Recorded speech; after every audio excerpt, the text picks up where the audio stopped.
Today on Yester Kitchen, I am going to cook you one of my childhood food memories. And it's straight out of a cookbook that has been in my home ever since I can remember. You're going to love it. Let's get started.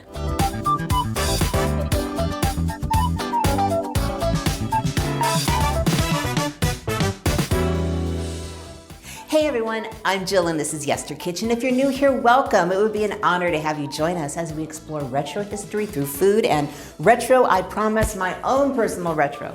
So let me show you something. This is the Egremont School Cookbook. This is a contribution cookbook, one of my absolute favorite kinds of cookbooks. You know, everybody contributes. And this is from, well, it's actually called Egremont Presents Sporty Kitchen. And it was a cookbook from Egremont schools, which I'm thinking was in around the Sherman Oaks, California area, because that was kind of where I grew up. And it is just full of recipes from all the players, families, parents, office staff, you name it. You know, it's the typical contribution cookbook. It's fabulous. And today, we're gonna make something called a Blintz Soufflé, straight out of my childhood. Growing up, every Yom Kippur, you would fast. And if you don't know, it's a Jewish holiday where you wouldn't eat for 24 hours. And then the next day at sundown, you would have dinner. And since you don't eat all day, the thought was that you would have a dairy dinner because it was easier on the tummy. I know 24 hours isn't that long, but it was easier on the tummy. So you would have things like lox and bagels, yum, one of my favorites to this day, tuna salad, and something called a Blintz Soufflé every single year. And if you don't know what a Blintz is, so these are Blintzes. They come frozen. You could make them. It's almost like making a tamale. It's a lot of work. So we buy them frozen. And what it is it's like a crepe. The dough is a little thicker than a crepe, but it's a crepe filled with blueberries like this one. There's cherry, there's apple. There's also like a sweet cottage cheese, which is yum. So what you do is you take these and we're gonna bake them into a beautiful souffle. And it's gonna be amazing. And I had them, the recipe is right out of here, had them every year for, I can't even tell you how many years. And I can't wait to cook it for you. You are gonna love it. It's just, if you've never had a Blintz, it's a great way to try it. It's something new and different. And if you have had a Blintz and you haven't had them in souffle form, you're gonna be even happier. So let's get in the kitchen and get started. Okay, here we are in the kitchen. And like I said, from Egremont School, Sporty Kitchen, 1979, by the way. We're gonna make Blintz Soufflé. Now, 4 people contributed the same recipe, so I wanna thank them right now. Thank you to Nanette Cutter, Jill Winner, happen to love that first name, Judy Cooper, and Beryl Rossman. All 4 ladies submitted the same, so you can see how popular it was in the 70s. Everyone was making Blintz Soufflé, and you should too. Okay, so let's get started. I have got a little 8x8 ungreased. Okay, so remember we talked about Blintzes? So I already showed you the blueberry. I'm also using cheese, which is a sweet cheese. Don't shy away, it's fabulous. So the recipe calls for 8 Blintzes. And you get 6 in a package, and you want to cook them from frozen. So just take them out of the freezer, ready to go. So what I decided to do is I decided to do half blueberry and half cheese because that's kind of mixed flavors came from my house growing up. So all we're gonna do is we're gonna put our little Blintzes, although I think I'm gonna go 8. Don't tell anybody because there's just so much room in this pan. So I'm gonna go 8 blueberry and 8 cheese. Look at that. My neighbors here in Palm Springs will be so happy. Okay, a 1/4 cup of melted butter, and that is just gonna go right, you're gonna love this recipe, it's so easy, just right over the Blintzes. Like, look at that, how easy does it get? Now all we're gonna do is make a little tiny custard, stick it in the oven,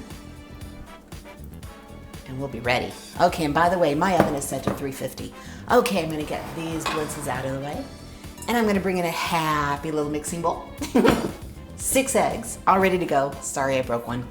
Okay, so we're just gonna kind of get our eggs going and beaten, and that's gonna be the base of our custard. See, it's easy already. We're already jamming. Okay, now to this goes everything else. To this, we're gonna add a full 16-ounce container of sour cream. And in it goes, and that's just gonna give it a beautiful tangy flavor that is perfect to that. 4 tablespoons of orange juice. If you can use fresh squeezed, it would be awesome. If you can't, it's okay. 4 tablespoons of sugar. Oh, look at this. 1/2 teaspoon of salt. and 2 teaspoons of vanilla. That's a lot of vanilla, but believe me, it can take it. And by the way, I want to say a quick thank you to my good friends Phil and Kim. If you're out there, guys, thank you. They made me homemade vanilla extract. It's amazing. What a gift. So in goes that. Now, if you just want to give me a second, I'm just going to whisk all this together and get it all smooth. Okay, it is all smooth. It takes a few minutes to get it going, but once you get it going, don't give up, because you're going to get this beautiful, smooth, silky custard. And now, all we're gonna do is bring back our buttered Blintzes. Ooh, buttered Blintzes, I like saying that. And you pour your custard right over the top. Oh, look at that. Absolutely gorgeous. Okay, now this is gonna go into our 350 oven for a whole hour. Don't peek, you're gonna be so happy when we're done. I'll see you when that happens. Okay, so it's done and it's already started to go down. As soufflés do, they rise and they go down right out of the oven. So it was actually about, puffed out about there, but it's already going down. But the edges are browned and inside are those Blintzes that, oh, I just can't even wait. This is my childhood, ladies and gentlemen. And we're gonna just dig into it right now. And of course, as you can see, you've got this custard going on. And I don't even know which Blintz I have. That's kind of the fun part. Let's see. What do I get? What do I get? What do I get? What do I get? Sorry for my hands. Look at this gorgeous, gorgeous custard. And we have, we get the cheese ones. Yay, yay, yay, yay. And here it is. Oh, Blintz Soufflé. I'm telling you, my childhood on a plate. When I was writing my book, I went through so many dishes to see what I was gonna write about that brought me back to my childhood. This was up there. It's not what I wrote about, but this was up there. It was just, it's just so good. It just reminds me of growing up and the custard and, hold on. Oh my God.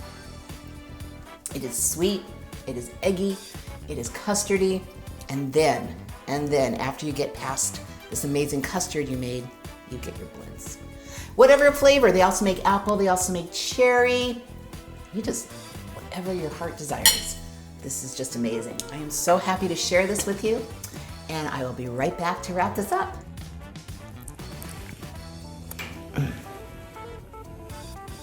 This is amazing. Oh my God. So it's not the prettiest dish, but it is delicious. Thank you so much for allowing me to share some of my childhood food memories with you. And really, give this a try. If you've never had Blintzes before, it's something so new, and I know you and your family will just love it. And 1979. If you would like to explore more dishes from your childhood or just the past, I invite you to subscribe. I release new videos every week. In the meantime, there's some more retro dishes for you. And remember, every dish, even Blintz Soufflé, has a story. I will see you in the next video.